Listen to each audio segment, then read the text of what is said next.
In this video, I'm going to show you how to add several elements to a report object that we've created in a previous video.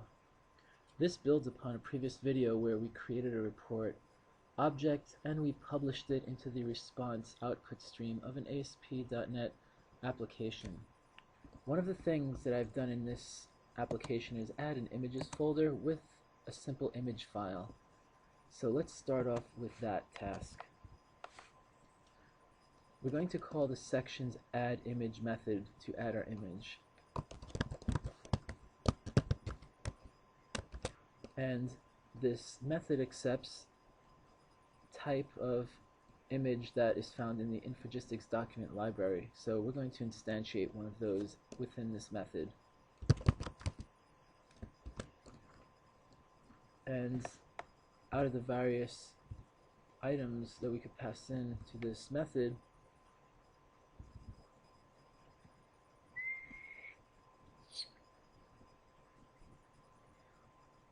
if you notice the various overloads for this method, we have several options to pass in this image. So one of the things that I'm going to do is just directly pass in the file path.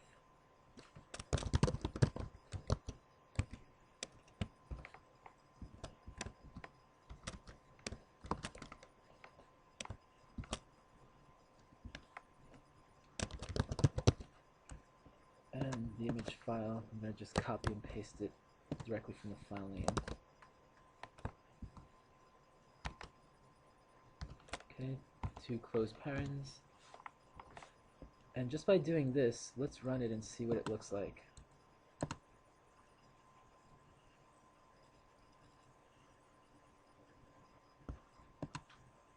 So we click the button and we notice that the image is placed at the top leftmost corner of the document. Now all of this can be configured. We could configure the image size, the location of the image, or the justification of the image. So all this is configurable through the image properties. Let's take a look at how we can adjust the width of the image that we've just added. In order to do that, we need to access the image object that was added to the section. So let's do that.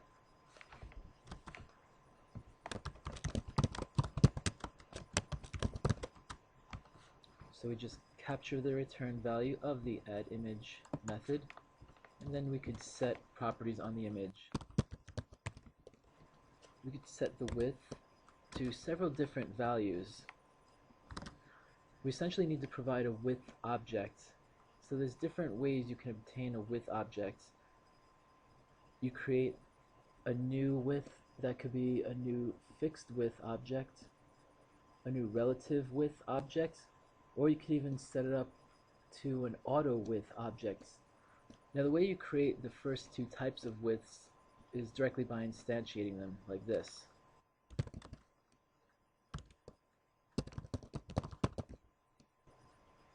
And these exist in the InfragisticsDocument namespace and the reports namespace. So you can choose a relative width, and essentially it's a percentage of its parents, or you could set it to a fixed width. And that's pretty much what it sounds like. You provide a value and it is a defined finite width based on the value that you pass in. The other thing you can pass in is an auto width. And this one is done a little differently. You pass in auto width dot instance.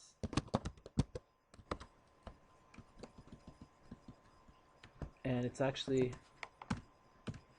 it's a static instance of a class, and it's a singleton instance that is used throughout the application. So that's the syntax for setting the width of something to an auto width.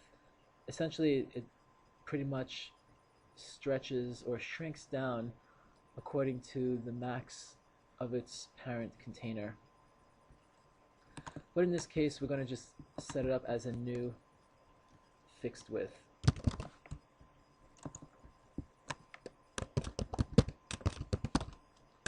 then we want to pass in something like, just to show you, 300 as a value.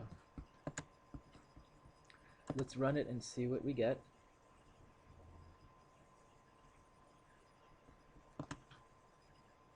And notice how the image is larger. Just keep in mind that I used a really small image, and when it's stretched out it becomes pixelated. So keep that in mind. If we make this really small, we'll notice the difference in how big it becomes when we run it. So now it's much smaller, more suitable for little tiny graphics within the letterhead. So the next thing we could do, let's say if we wanted to add a page break right after the image. Let's say if you have a corporate header. The way we add a page break is by calling the section's add page break method.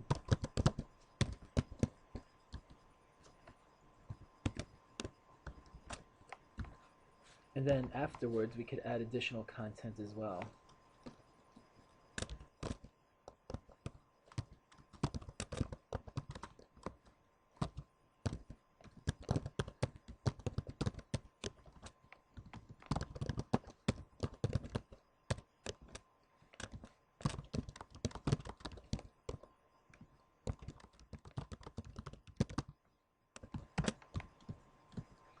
And we run it.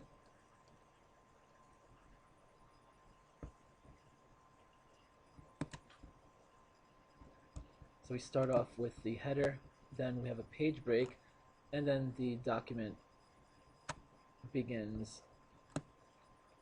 So this is kind of